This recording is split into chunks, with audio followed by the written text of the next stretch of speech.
What's up guys, we are back with another flip, and in this one we're going to do something just a little bit different.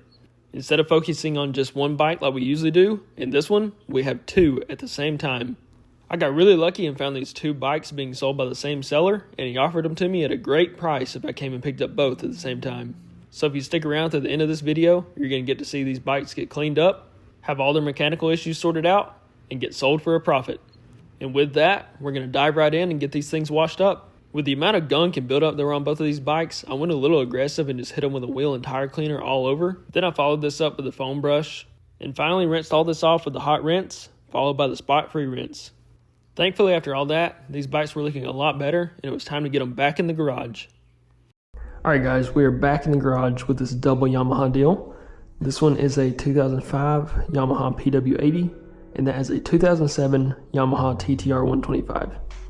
These should be a good flip. I got both of them together for $1,500, and they both just seem to have simple issues that we're going to start knocking out. So to start this off, both bikes have a fuel leak, and the weird part is, it seems like they're both leaking from these fuel valves on both sides. So I have two of those ordered. This bike also needs a battery. Because this one is either bad or they've completely taken it out. And it also has a busted ignition switch. Now, I could not find a cheap ignition switch specifically for the TTR 125. So here is one I had from a previous project. It's never used. It looks like it was actually for a Sportsman 90 Polaris. But we're going to attempt to make this work, because if you look, this is a 4-wire ignition switch, and this is a 4-wire ignition switch. It may be difficult to match those colors up. No clue. I've never done this before, but we're going to see if we can make this work. So what I'm going to do is get this one out of the way, and we'll start working on this TTR 125. First thing we're going to do with this one is figure out this battery situation. So let's go ahead and pop that cover off, which will just be a 10mm. One there and one there. And yes, completely missing the battery. Good thing is, you can get batteries for these things super cheap from the online rainforest. There we go. Let's see if our cheap $15 or $20 battery will get us anywhere. We got this battery, and we are gonna throw it on. And we'll get this thing connected just like, and it's connected. So now, we're going to see if we get anything from this start button. Okay, nothing there. So we're gonna take this mangled ignition switch, flip it. All right, we are getting nothing on either side. So I think what I'm going to do first is determine which way is on or off. I'm assuming it mounts this way typically, so that should be on. It should be in the on position right now, I believe.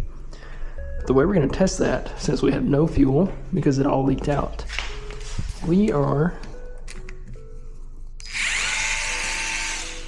going to take off that intake boot, grab some starting fluid, give it a little spray, and see if it fires.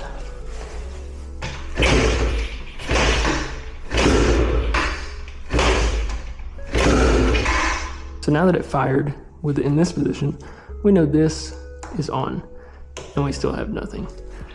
So we are going to check these two fuses at this starter solenoid next.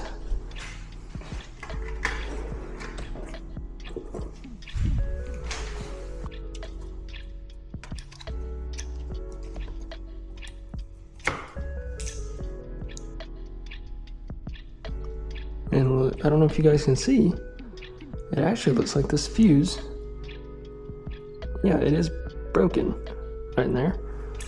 We are going to check the other one too, just in case.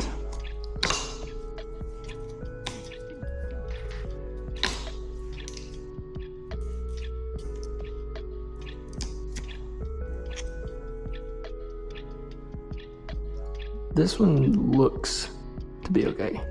It doesn't mean it is, but since it looks like the problem is in this smaller 10 amp, we're gonna try to fix this first. I did not have the fuse that I needed, so I made a quick trip to Harbor Freight and picked these up. So, this one should be the 10 amp, I believe. Yes. All right, we're just going to, actually now that I look at it, it looks like it's supposed to have another one of these big ones in there. Let's see. I have some of those also.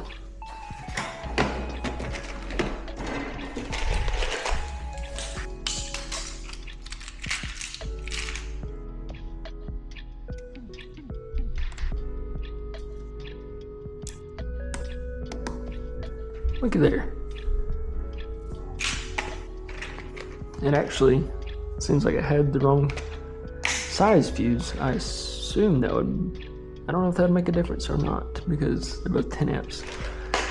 Not very good with electrical, but that fits in there. So let's see if we have anything now.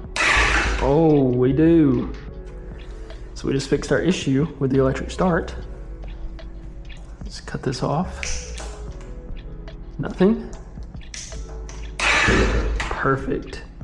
So now, since I know that works, I'm gonna cut this off so hopefully our battery doesn't die. And then that'll be great for when we're wiring in our new switch that is not meant for this bike. It'll be easier to test our connections now that the electric start works. Now that our battery is in place and working, we are going to throw the battery cover back on. There we go. So now we're gonna go ahead and start throwing this fuel valve in and see if we can fix our fuel leak so we can fill this back up. We have our new fuel valve unboxed, and now we are going to work on getting the old one out. So I think the easiest way for me to do this is I'm gonna pull the seat and then pull the tank. That way I can flip it upside down, and if there's any leftover gas, it's not gonna spill out on me.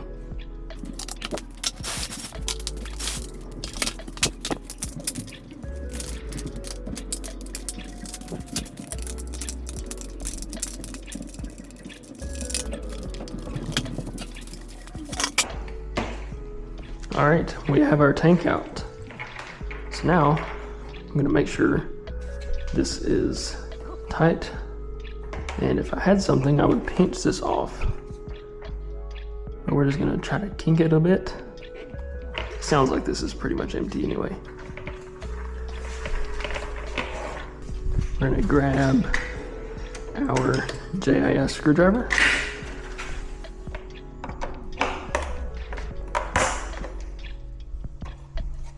Just in case you guys missed it in any of the previous episodes, a lot of these screws that you see on bikes like this are not actually Phillips heads, they are JIS drives. So these do a lot better at not stripping these screws out.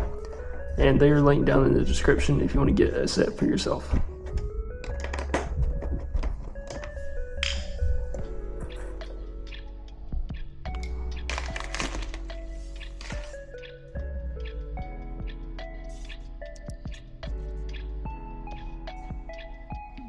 Here we're just putting our seal, or our gasket on, and then you have two more that will seal off the screws. There's our second one out.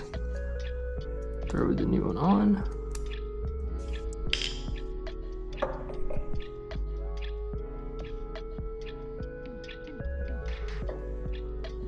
Plus our fuel valve in. Get this screw started. Not gonna run it all the way just yet.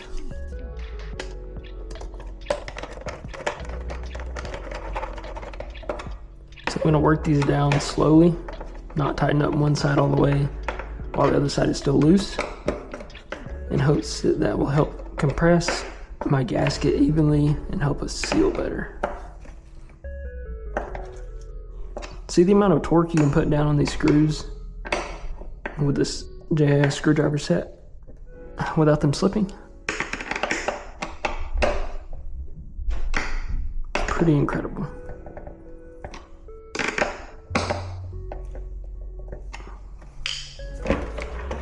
All right, that should do it. So let's go ahead and throw this in the off position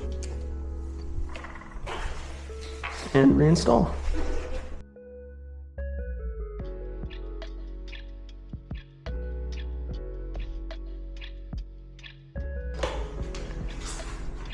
Just like that, we have our new fuel valve installed.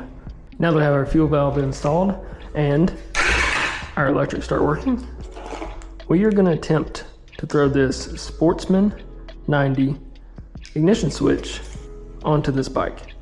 I'm going to see if we somehow luck out and this thing just plugs in, but I'm assuming I'm going to have to splice it. Regardless, I am not someone you need to take electrical advice from, so I'm going to cut away and come back once this is done, and hopefully we'll have good news. We have our Sportsman ignition switch, very crudely connected just for testing, but great news, it works. Flip it off, nothing. So we correctly figured out the wiring. Don't worry, I'm not gonna leave them like this. I'm about to cut, tidy all that up, and then see if we can get it mounted. We now have our wires properly connected and tucked away, and unfortunately this switch would not fit in the OEM hole, and I have no way of drilling or reaming this out, so I've mounted it to the handlebars. It looks like it turns perfectly fine. Nothing gets bound up, so we're just gonna rock with that, and that'll be good enough. It's functional, and now the bike has electric start. So this should be everything that we need to do for this one. It should be ready to go, and we only need to clean it up. So we're gonna start tackling this PW80, which should only need to be cleaned up and have the fuel valve swapped on it as well. So I'm gonna go ahead and start ripping this one apart and get that swapped over.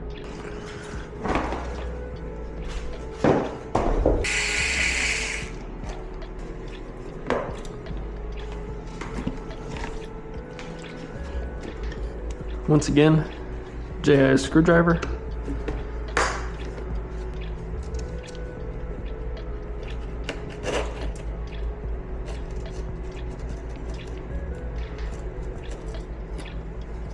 Wow, look at the buildup on that.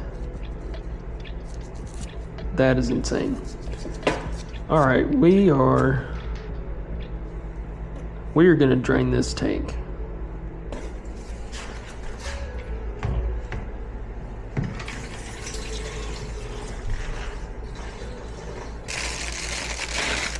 Hopefully any of the debris that may have fell down in there will get stopped by these filters before making it in our carburetor.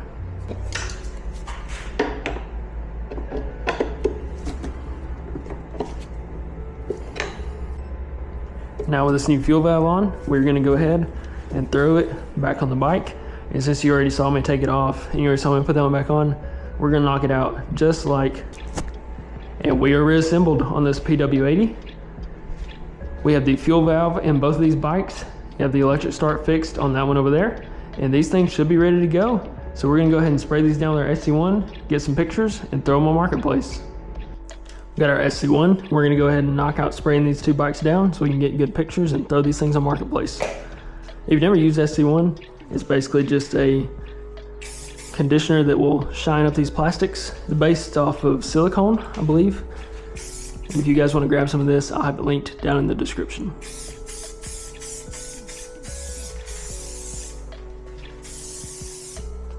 But you can see just how much gloss it gives these old plastics. Makes them look so much better. You also can use this stuff as a tire shine, and it seems to work pretty well. Now that we have these things glossed up, I'm gonna go ahead and grab some pictures for Marketplace, and I will come back as soon as we have a buyer on the way. After about a week of these two bikes sitting on Marketplace, we got super lucky and sold them both to the same buyer. So let's dive into this breakdown and see just how much we made. Pulling up our profit breakdown chart, we can go ahead and add the money that we spent on these two bikes, which totaled out to $1,500.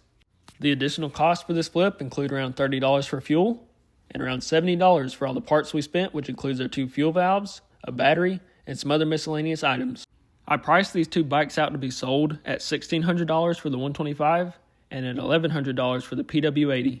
But since this guy bought both at the same time, I knocked $100 off of each bike for him. This brings our final sale price for both bikes to $2,500.